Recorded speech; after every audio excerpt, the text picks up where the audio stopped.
Welcome to Working and Wandering. I'm one of your hosts. My name's Chris. And I'm Martha. What else are we? We are also a Venturesome couple. This is the fourth episode in our Alaska series. We're going to talk all about safety equipment. Because safety first. Or third. It could be third. That's what Mike Rowe says. I don't necessarily know if it's right or wrong, but it is what he says. That's very true. So let's start with telling people, grab your wallet or your purse and just flip it over and start shaking money out. Yes, because how much is your life worth?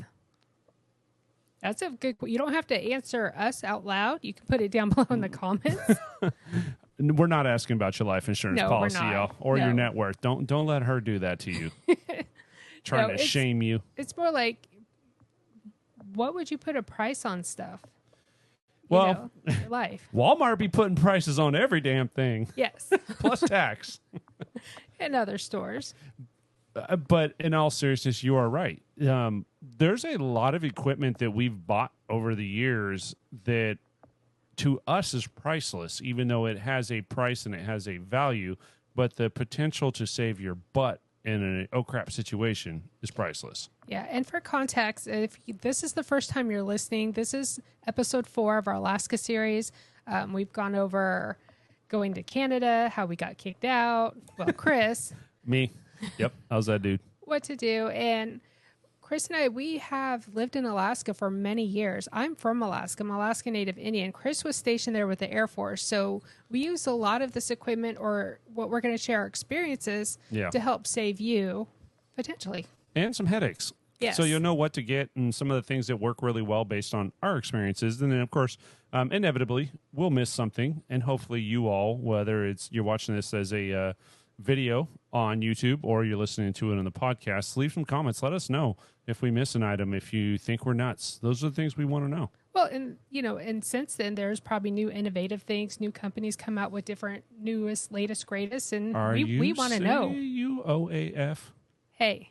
If anybody knows what OAF is, put it in the comments. Yeah, if you're watching this on YouTube, definitely put it in the comments.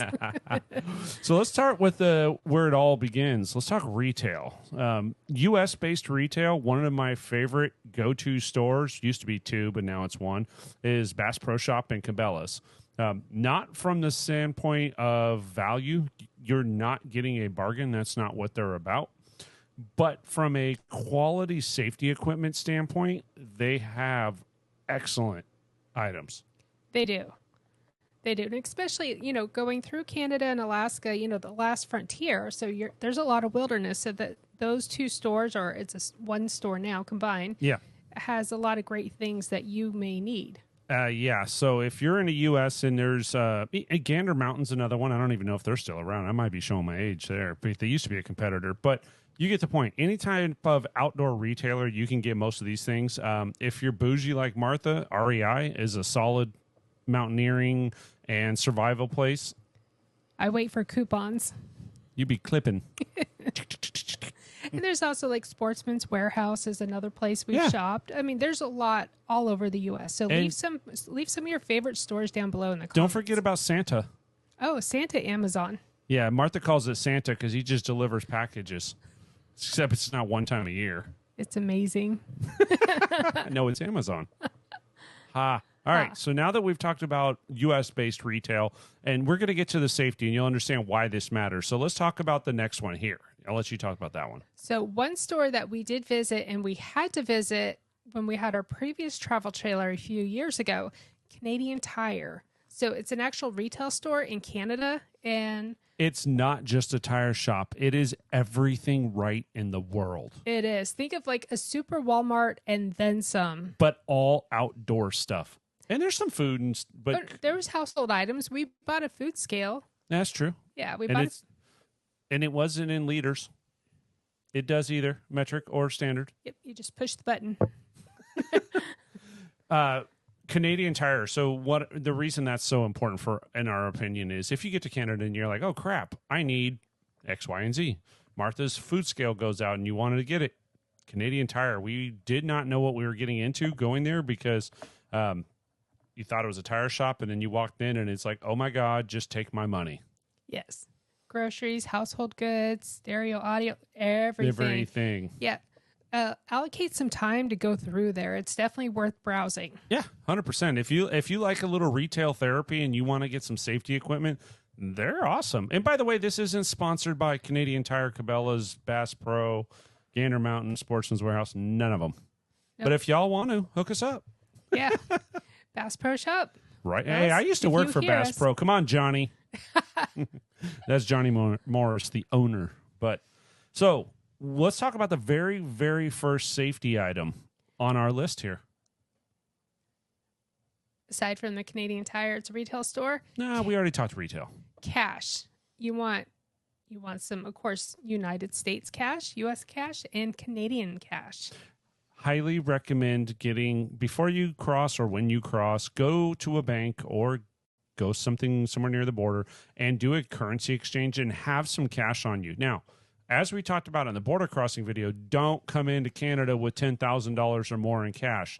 That is not okay. Don't do that. Yeah, don't do that. You don't need that. But to have, I'll say, $500 on you to cover RV sites, to make sure you have fuel money.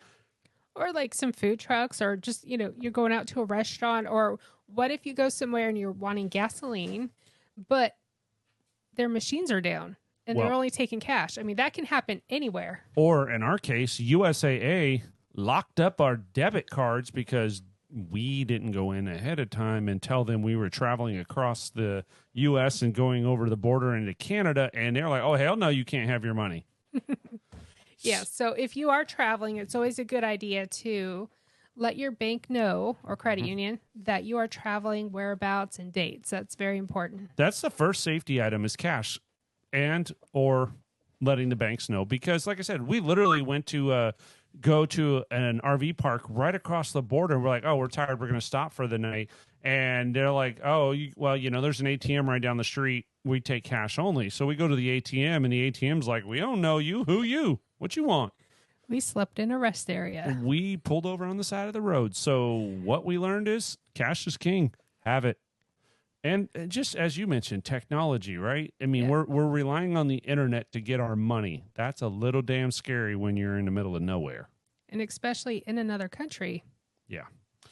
So what is the next thing that we would say is absolutely mandatory? And this is something that we have done always going through Canada, and even in Alaska. Four-wheeling, camping, hiking, It was just one of those things we always had extra of. You're going to want extra gasoline cans, diesel cans, and which ones would you recommend for diesel? I would go to Buc-ee's if you're anywhere near it in the U.S. and get their universal liquid cans. They can't call them gas cans or diesel cans because the Environmental Protection Agency, EPA, has regulated gas cans, and they all have those really annoying safety valves that are supposed to be non-spill, which just means you spill 10 times as much trying to hold the stupid latch as you hold the handle down with a 3-inch knob. Ask Chris how he knows. Oh, yeah. I spilt that crap everywhere. So Buc-ee's has universal liquid cans that just happen to be red for gasoline and yellow for diesel. Or it's like a clear. Yeah, clear or they Schwein. have clear. Whatever you want. They have 3 different versions of them. So, or go onto the internet and look for either race car gas cans. So they are still not regulated, and the only difference between like a Buc-ee's can and a race car can is who sells them and how much they charge you for it.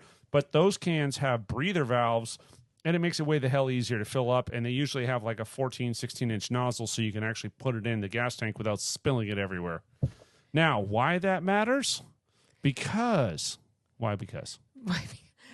So what we noticed, like on your travels, our travels through Canada, gas stations are very far and few between, like especially in the Yukon. Yeah, there's areas of Canada that you're like, oh shit, when it said 300 miles to the next fuel stop, they weren't playing. So, pay attention to those gas signs. Yeah, their signs are not like in the U.S. where they're like, last gas for 27 miles. No, if it says 200 miles, they're not playing. There is nothing between you and Bubba's next stop. And just remember, the conversion's different. It's not going to say miles. No, it's gonna say meters, and your dog just literally kicked the camera. So if you saw that little movement and you're watching on YouTube, Callie is laying on the floor in the RV right now. Yeah. Thank you. Martha's not getting the microphone in her mouth like she needs to. So, anyways, back to the fuel thing. Don't get scared. There is fuel stations everywhere. But here's the best recommendation. One, we carried 2 or 3 cans. Last time was 3. Yeah, and I would recommend no less than 2. 2 of the 5 or 6 gallon cans. That'll get you wherever you need to go. Just remember, if we're towing big fifth wheels we are now, we're only going to get like 9 miles for the gallon. So having an extra, 50 to 100 miles worth of fuel can really help you quite a bit. And there's some hilly areas too, like when you get into the Rockies and all that. So you're going to go through a lot more than you think. And we did. We ran. We didn't run out of gas to the point where we were like, "Oh crap, we had to stop." But I literally had to pull over, pour all 3 cans into, and that was a little Silverado 1500 gasser, and we had to use all 3 cans to get to the next fuel station. Why? Because I didn't listen to my own damn advice and fill up when you get to half a tank. So really, just know that your part of your safety is going to be delayed travel to fill up every chance you get. Top off def. Every chance you get. Yes, it seems monotonous, but there is remote areas, as you said, up in the Yukon. So carry that. Let's talk about diesel exhaust fluid for those that are diesel pushers or... You'll definitely want to bring boxes of DEF with you. At least 10. I mean, depending on your rig. Not 10 boxes, 10 gallon gel. Yeah. So 4 boxes. Thank you for the clarification. Yeah. Bring all the DEF. Martha's like, I need 400 gallons of DEF in the back of the truck, and we have no room for anything else. But also double check on the Canadian website, like how much you can bring through if they've regulated, because we haven't checked that in a few years, or a couple years, I should say. So we went to Walmart and bought 4 of the 2.5 gallon DEF can bottle boxes and brought those with us, and we ended up using 3. Now, the very last time we went through was during COVID, so just keep in mind, things may be a little bit better than when we went through the last time, but you're never going to go wrong by carrying extra fuel, having extra DEF in the truck with you or in your motorhome or RV. Yeah, and just top off before you hit the border. It'll help. Yeah. It's still a long damn drive. You're going to have to get some petrol. And what Chris and I have done historically in the past going through Canada, every time we saw a gas station, we'd stop and just top off. And it was a great way for Callie, our Rottweiler, to go and stretch her legs. And for us. And for us and to eat.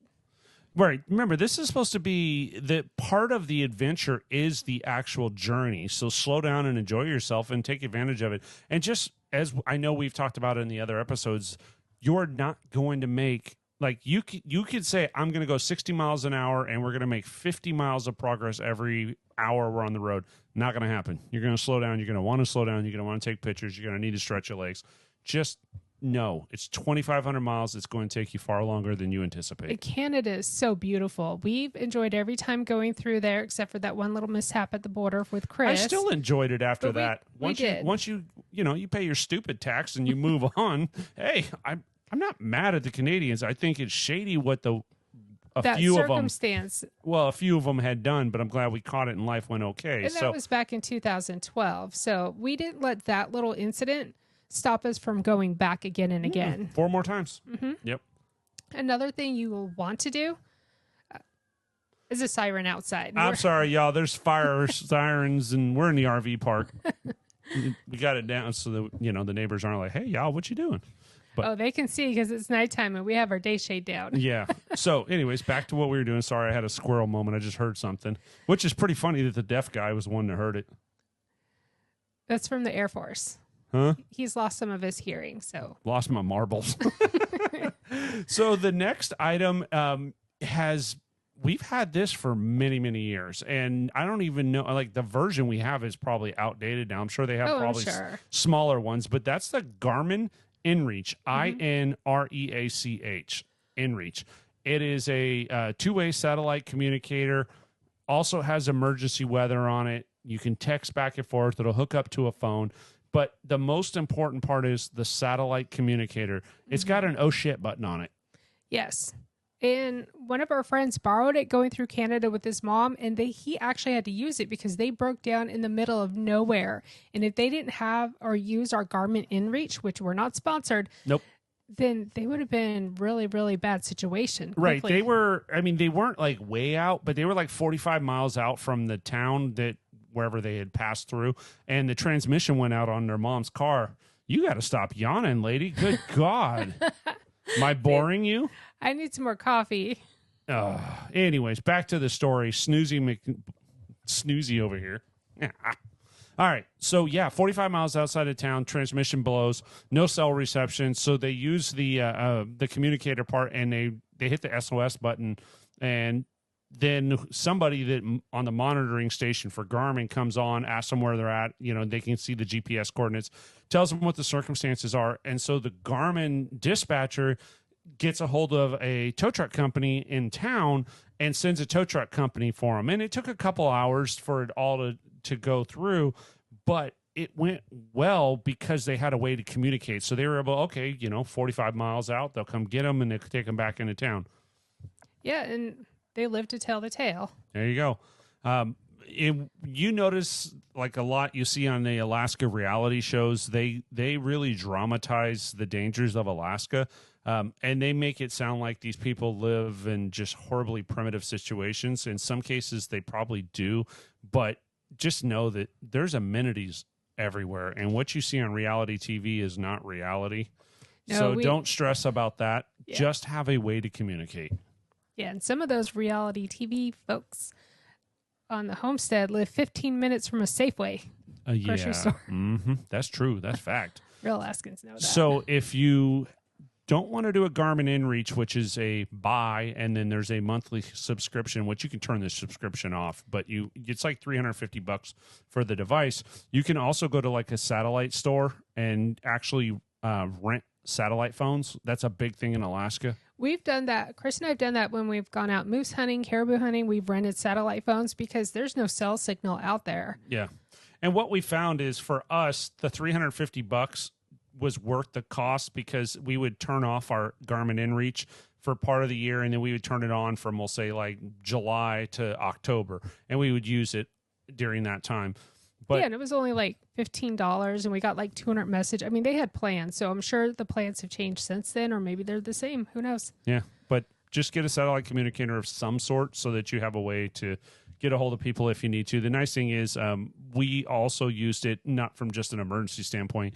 It gives you the option to have preset text messages so you can have check-ins with your family that are back in the lower 48 or home, wherever that may be, and say, hey, we made it to, Ontario today. Things are good. We made it to Whitehorse. We're in Tok, Alaska. Everything's fine. You can actually post directly to Facebook if you wanted to let like a broader audience know, hey, we're good, or, oh my God, look at this awesome moose. And there's a tracking on the InReach that we've used. So if Chris has gone on a hunting trip and I stayed back because of work and watching our daughter, then he would just send me a PIN number and I'm able to track his route. And it's like cookie crumbs. Yeah. Just a little crumb trail. Little digital cookie crumbs. Right. Now, you mentioned satellite. So those of you who have Starlink, just know that there's a lot of trees and foliage, so you may not get the best reception, but I mean, I'm sure you can get reception. We have a friend that Chris was just talking to a couple days ago. In Fairbanks, coworker, and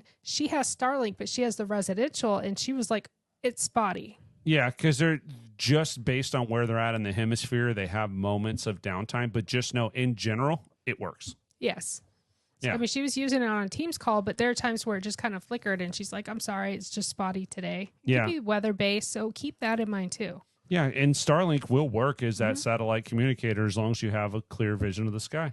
So yes. It's no different, in essence, than the Garmin, except probably a heck of a lot more stronger signal. Garmin's little. It's like the size of a cell phone. Yeah.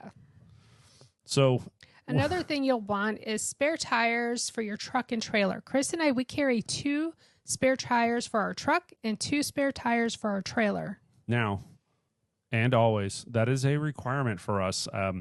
If you have a tandem axle trailer or you have a dually truck, carrying 2 tires, 2 is 1 is none, because if your front tire goes out on your trailer and unfortunately it rips up a fender and shoves a piece into the back tire and you're down 2 tires, you're screwed. But if you have 2 spares, you can at least take care of the one side.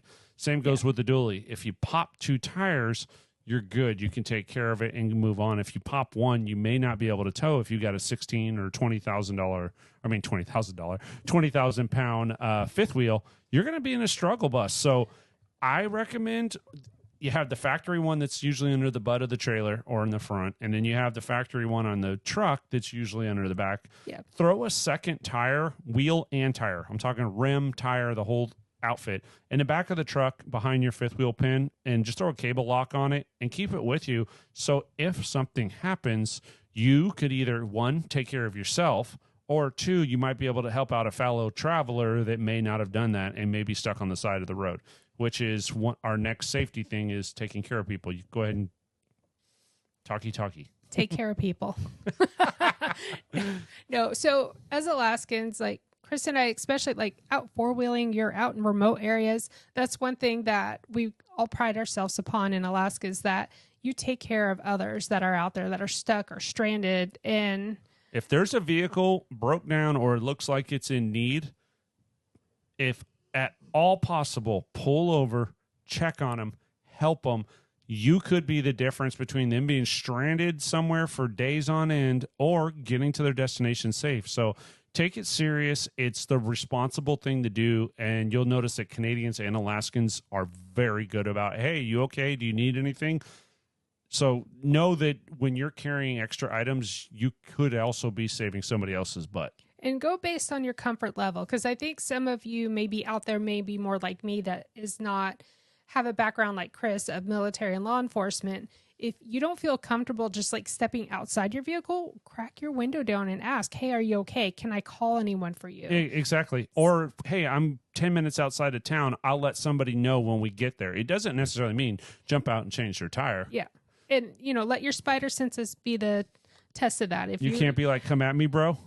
If your spider senses tell you stranger danger, then I would at least crack your window, ask if they're okay. And roll on, roller coaster. And do what you can. Do what you feel is right. Right. So Now moving along to one of Chris's favorite, the tools. Yeah, I carry too much, but I think it's just right. So when you're choosing your tools, as a bare minimum, I would recommend having like a power drill, like a Makita or a DeWalt or something along those lines, like a 20 volt, and have that with some bits and stuff just to make life a little bit easier. But as a minimum, make sure you have a really robust toolkit that you should be able to repair most things on the side of the road. Now, I'm not talking about being able to rebuild the engine on your truck or your motorhome, but you should be able to fix a broken spring or change out a wet bolt on your hangers, change a tire, like any of the normal maintenance things that might be able to break. Make sure you have some hand tools with you to do that. And also make sure you have like a braking bar to take lug nuts off. We just learned that the other day. It was a beast to do a tire rotation on this trailer. And it was just a tire rotation at a campground. We weren't like stuck anywhere. It was just like normal on our maintenance list to do. And that was a booger watching Chris do that. I was breaking out into a sweat just watching. Right? She was over there with her clipboard managing. Now, if you're watching this on YouTube, I'm going to link that video at the end of our RV safety items that you must have. Yeah, absolutely. And the reason I say the braking bar or something along those lines is because we had it done at Moride, and whoever did a couple of our tires, I don't know if it was the same people all the way around, but holy crap, they had over-torqued it. Yes. It was bad. And so it was a lot of work to get the lug nuts loose. So make sure you have something to do that. Yeah, and he got it done, and he did a great job. That's right. You tell the interwebs. So I'm going to nerd out a little on this one. Go for it. All right. So we're going to let Chris nerd out on redundant power generation systems such as solar and generator and propane. And the reason I say redundant, and you'll notice a theme here, 2 is 1, 1 is none. If you use just solar on your trailer and you're in a tree canopy, a crappy weather for a few days, your batteries are going to degrade quick. And if you're boondocking your way through Canada or Alaska, you're going to be out of power and out of luck. Having a generator is, to me, just a requirement, as even if you have a robust solar system like we do. As a bare minimum, make sure you have 2 forms of heat source. Yes. And that's where the redundant power system comes in. It's not necessarily about the creature comforts. If you can't run your AC, or you couldn't run your microwave or your fridge turned off, not the end of the world. The fridge might suck. But having the ability to heat yourself up, whether you're cold from weather, rain, or snow, is going to be really important. So if you're going to be running electric heat off of your batteries, no problem. Have a propane set up as a backup. Yeah, and if you come from warmer climates, going into Canada, Alaska, you might be a little chilly. A little? You're going to freeze your ass off. Christopher. Beep. Is that a delayed beep? It's a delayed beep. Oh, okay. So and just know you don't need solar on your rig. No, we're going to do a video about that on YouTube. So if Yeah. you want to see that, let us know. And we've gone through every time without solar, and we've been fine. We've lived to tell the tale, but we've had a generator and we had propane. Yes. As we had propane, and this was back when our RV had a gas absorption, so it was propane electric fridge. And then, of course, we just carried a little Honda 3000 generator with gas, and that was fine. Between the two, we had plenty of power. Is it a 3 or 2? We had a 3. 3, okay. We had a 3 because, it's me. So there's a his lane and her lane. So Yeah. I was asking questions in his lane. But have some type of redundant power source, whether it's to charge cell phones, things of that nature. Like Martha said, we really did go through there. We had 2 deep cycle batteries on the front of our trailer and nothing inverted, and literally all it did was turn the lights on and keep the fridge going, and that was fine. We boondocked and lived off grid for years and years and years. So Yes. It's not until recently that we became like bougie glampers and we have massive solar systems. So we've done this without really anything other than a generator, and a generator is your lifesaver. Now, our first trip through, we didn't have the generator yet because we bought that when we went back to Alaska. So we were on propane and love. The good thing is you're not worrying about AC. It's just heat. You need heat more than anything, because summers up there can be in the 50s. It can be gloomy and overcast and rainy, or it could be 80 and hotter than hell for Alaskans, and us normal folks from the lower 40 are like, oh, this is nice. Now, one little extra tip, reflectives. It's not on the list. Reflectix Yes, that's what I said. or reflectives? Reflectics. What are you talking about, lady? The rolled foil stuff you put on your window. That's not tinfoil. Oh, no, the tinfoil goes on my head, my propeller. All right, Reflectix. I know what Yes. you're talking about. That's the insulating bubble foam stuff that we put in our windows. Why about? What are you thinking? So we had that on our previous travel trailer, and of course, like all our other trailers. Yeah. But that insulates the inside, so it can either keep you warm or keep you cool from the sun. You're right. Thank you. She is. Did you hear that, y'all? It is on the interwebs now, on the line. He said I was right. And it's not on the list. That's a nice add-on. But we do have Reflectix for every window because it really does help insulate quite a bit. The sun barrier is really nice. Keeping the heat in is really helpful. Yes. Yeah. So she is right. Look at that. All right. What's the next on our list for our safety items? This one we carry everywhere all the time, in our rig, in our truck, headlamps. Day. Day, all day. Mostly at night. Headlamps are so damn important, because if you got to change a tire, I have a good manager that supervises me and keeps me out of trouble and sits there with the clipboard, so she'll hold the flashlight for me. But seriously, having a headlamp and being able to have your hands free, or when you're taking the dog for a walk or running away from a bear, all good things. Or if you use in a bathhouse, like anything in the dark. I mean, especially walking your dog. Yes, 100%. Yes, There's wildlife out there. there's some There's serious bears. Well, part of the whole reason you're going there is to see the critters, so you know what you're walking into. You just don't want to walk into a bear. No. Mm-mm. Use your headlamps. It's great for everything. Safety. It keeps you safe. Just make sure you charge it. Get a rechargeable one. Yes, that's what I was just going to say. Same with the flashlight. Make sure you have a headlamp for each person and a flashlight for each person. Remember, it goes back to that 2 is 1, 1 is none. If you're watching this on YouTube, what is your favorite kind of flashlight? Because Mr. Peters over here, my husband, has a flashlight fetish. Hey, a fetish is something creepy and weird. I have an addiction. He has a fetish addiction. So there's every kind of flashlights in this Rick? We prefer Streamlight. It goes back to my days as the Popo. Oh. Streamlight.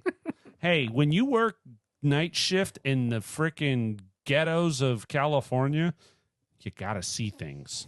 And a flashlight will do that. So I prefer a good quality flashlight, but I have recently fell in love with like the Costco Energizer flashlights. They're really freaking good. They're not rechargeable, but damn, they're good for the price. If you're an RVer, Moride has the step above motion lights that we put under our stairs.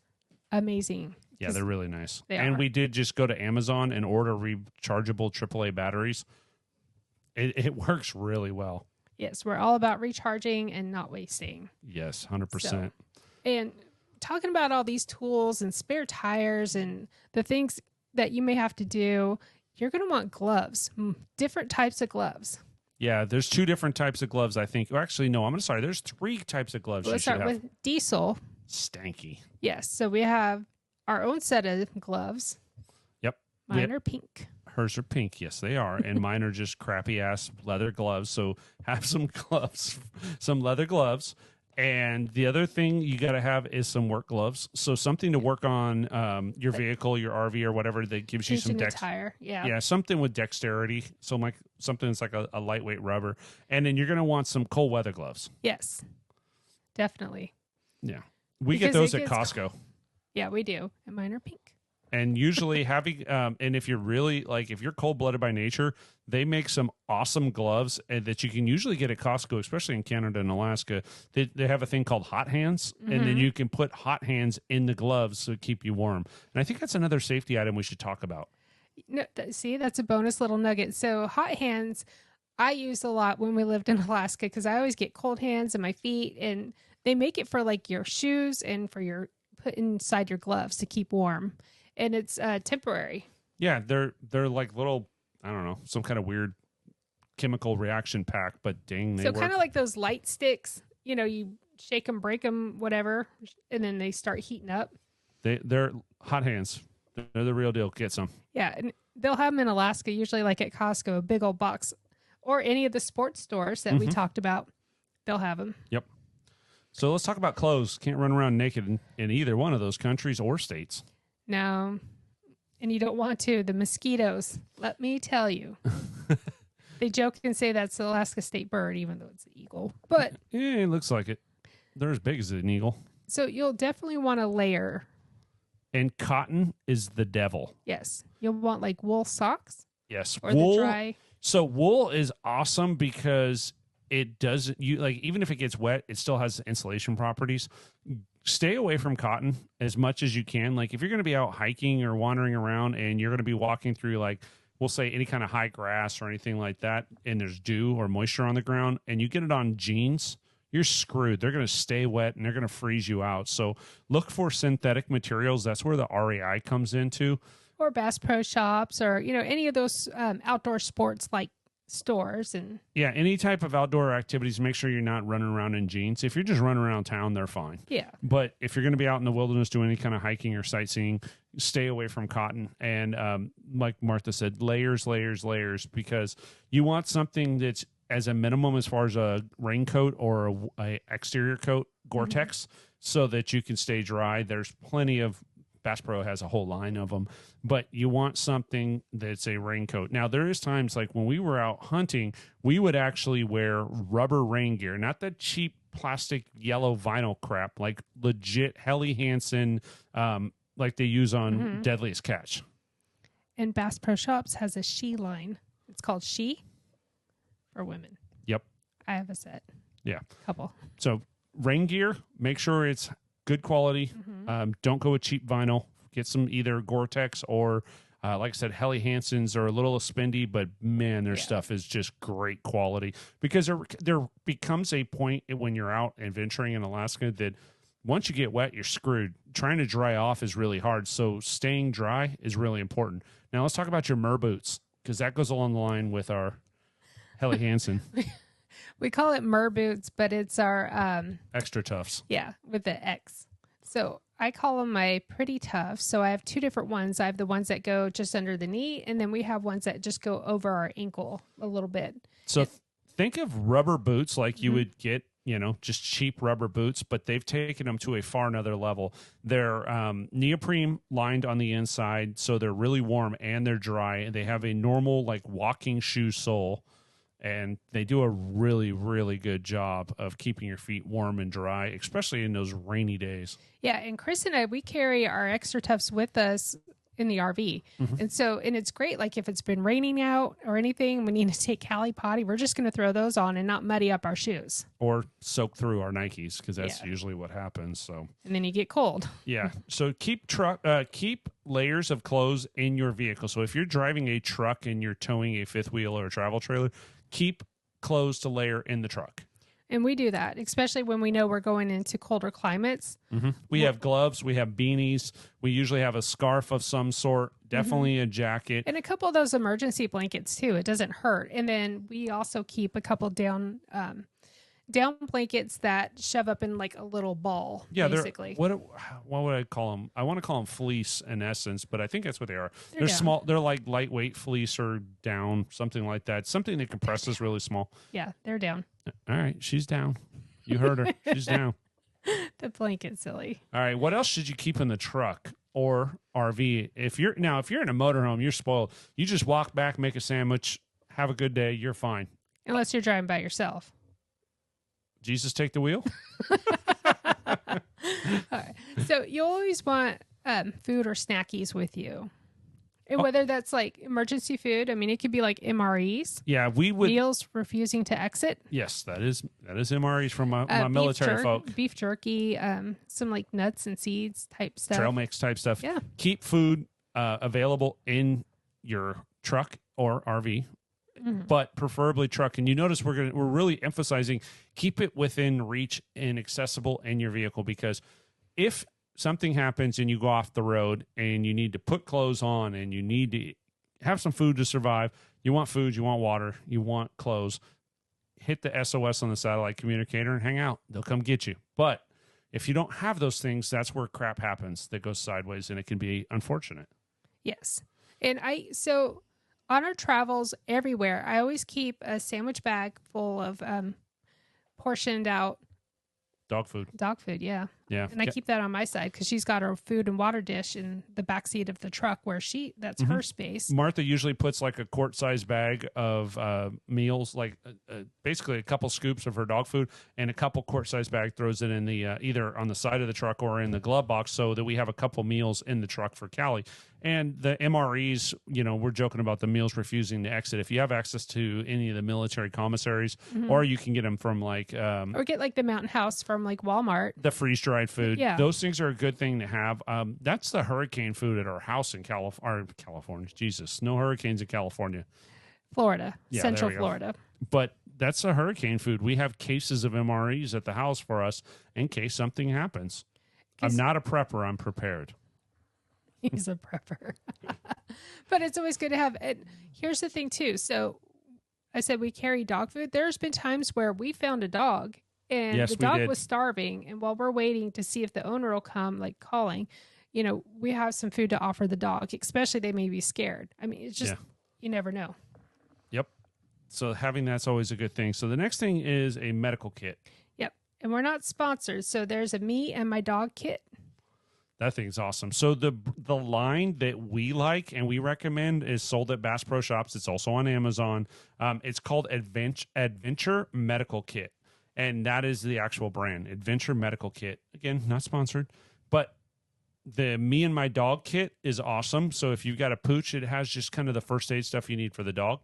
They also have like crazy, like they have guide series stuff. They've got trauma kits for gunshots. Like, the nice thing is they've thought it through and they have the essentials, but having a very good first aid kit that can sustain you for several days if you needed something, or you broke a leg or a broken arm, Or to get you through to like a hospital or, your primary care doctor or getting help. Yeah, we always carried a first aid kit. There's one under the back seat of the truck at all times. And then of course we keep a separate one in the RV because what if I'm off at the grocery store and I have the truck and something happens here with Callie. Maybe she stepped on something and she's bleeding. Right. We also keep a duplicate inside the RV, which seems redundant, but really, is it?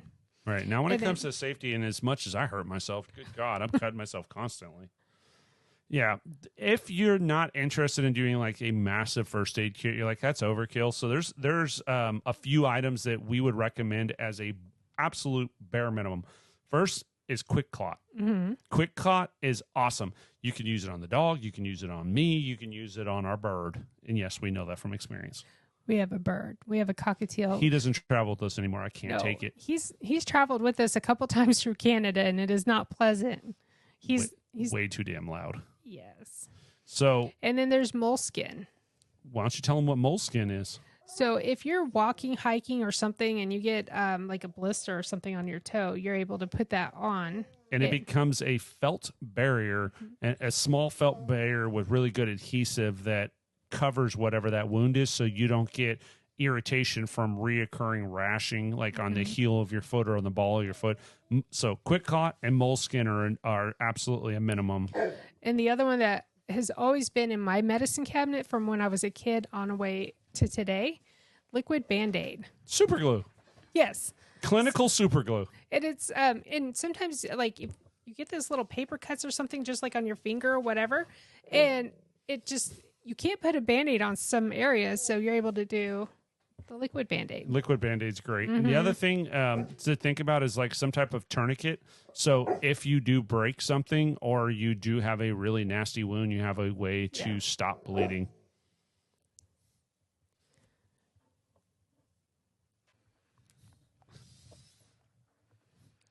Next up, something Chris has used is a water filtration system. Well, we love water filtration systems. Snobby water. But what I was referring to was the Life Straw. Now, the Life Straw, I was a skeptic, right? This is a little cylinder tube with like a little mouthpiece on the end and a little funnel at the other end. And the theory is you could stick the Life Straw in the lake or in the running water and drink directly from it and save your life. I was like, no way in hell this is real, until the actual Life Straw representative came to Bass Pro when I was working there. And we were down in, I think we were in Alabama. No, it was Arkansas. It was Little Rock. And he goes out to the pond in the front of Bass Pro Shop, sticks it in that green-ass water, and drinks it. You're doing it again. Doing what again? Saying bad words. I'm sorry. Please forgive me. I have a potty mouth. All right. So, yes, the guy literally stuck it in the pond and drank the water. And I was like, okay. And then he handed out a bunch of them for the Bass Pro employees to try it. And it worked. And ever since then, we've always had a Life Straw. It's cheap and they work really, really well. Because we've had other really high-end ones, not Life Straws, but other brands of filtration that like have it had a pad. God, I'm going blank on the name. It had a pad. We lay it in the water and it pumps and then it filters it out, and you can do more high volume with that. And it works really well. But having a Life Straw from a safety perspective, because that's your poo moment, right? That's not your, you don't want to go to the lake and drink out of it. Just get a bottle of water. Yeah. I feel like I should take that to some restaurants with me. Martha's serious about her water. Holy I am. moly. I'll take a sip. Growing up in Alaska, I mean, you can drink the water out of the tap. Oh, yeah. It's so much better. Yes. So, MRE and freeze-dried food, we touched on that a little bit. Yeah. I think we pretty well covered that. So, let's talk about paper maps. Okay, so go for it. Let's back up. So, to add on to the MRE and freeze-dried food, so you're going to need water with that.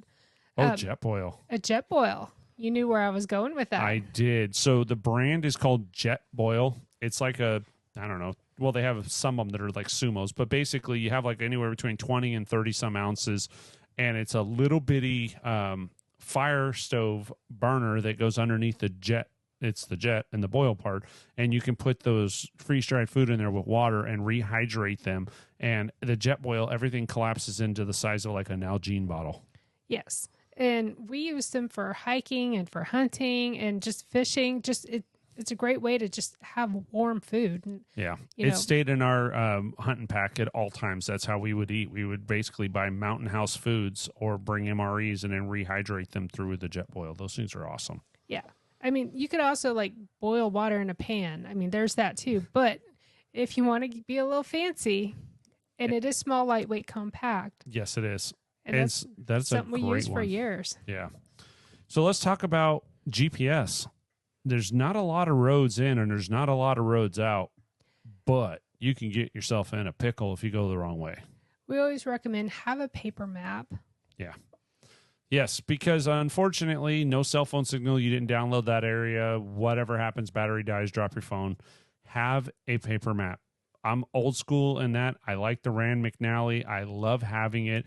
When we're going to age ourselves a little bit here. So the first time we drove out of Alaska, we had a GPS, we'll call it transponder, plugged in through USB into a laptop, and we had paper maps MapQuest. printed from MapQuest because 2 is 1 and 1 is none.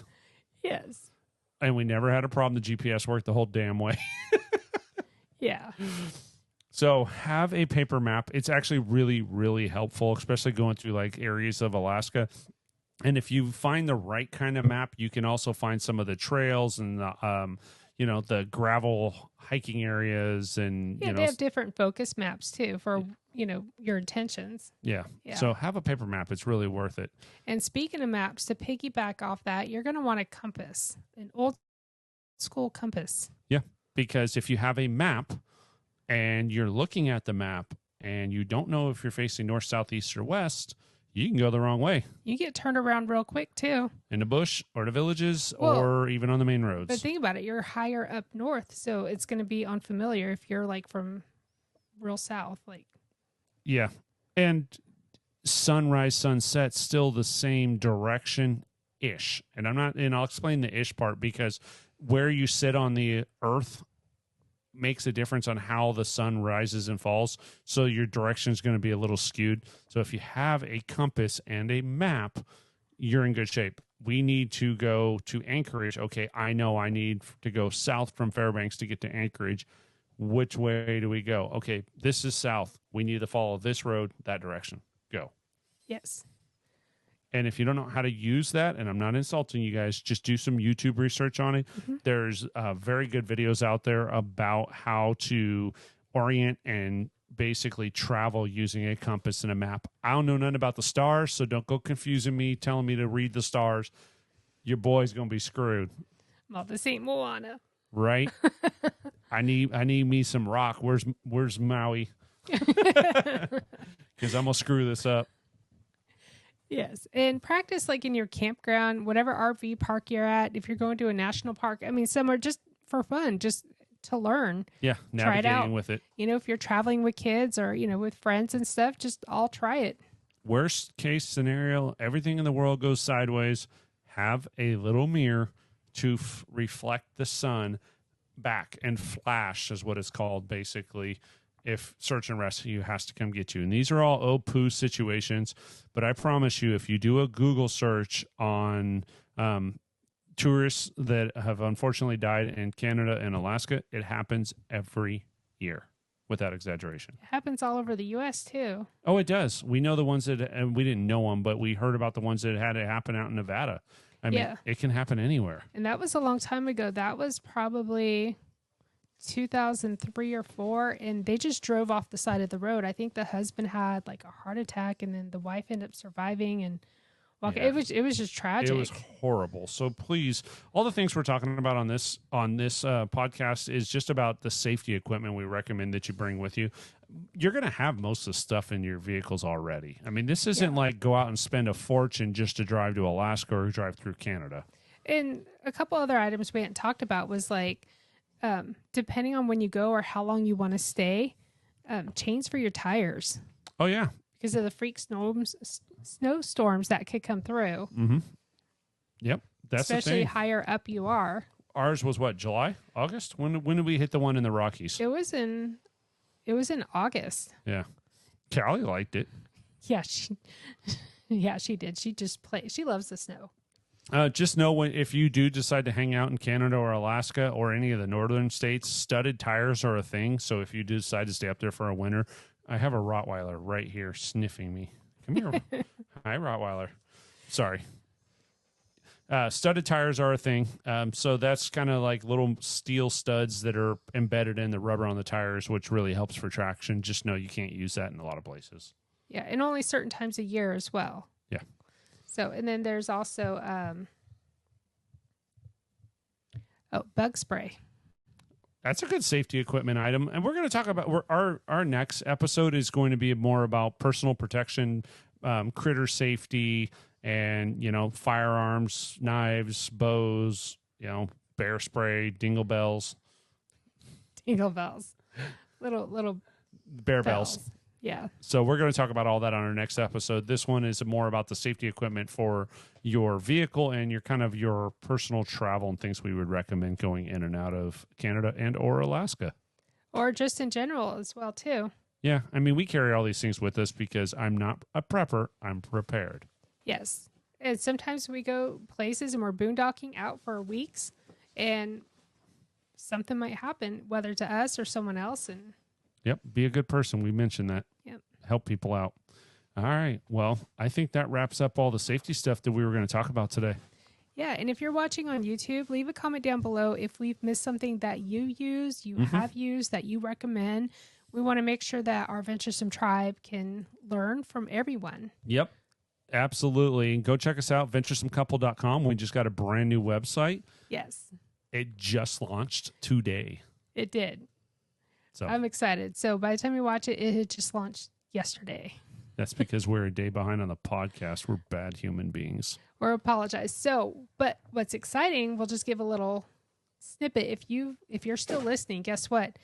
We're picking up our new travel trailer Tomorrow, because we went there today, and Martha wanted more customization. Go figure. Hey! Sorry, Rottweiler was eating napkins out. Life with the Rottweiler. It's never a dull moment. Brat dog. All right. Thank you for listening. Make sure you leave some comments on all the podcast platforms wherever you listen. If you're on YouTube, give us a thumbs up. Make sure you subscribe to our channel. If you're listening to this on podcast, go over to YouTube and subscribe. You'll learn all kinds of great trips, tricks, travel, and everything. If you know someone that's going to travel through Canada to Alaska, or just through Canada in general, or through Alaska, like fly up whichever way they travel, share this with them. Yeah, absolutely. Help them out. So thank you. Have a wonderful night. Next episode's coming on Wednesday at 5:00. And thank you for watching, listening, and enjoy every moment.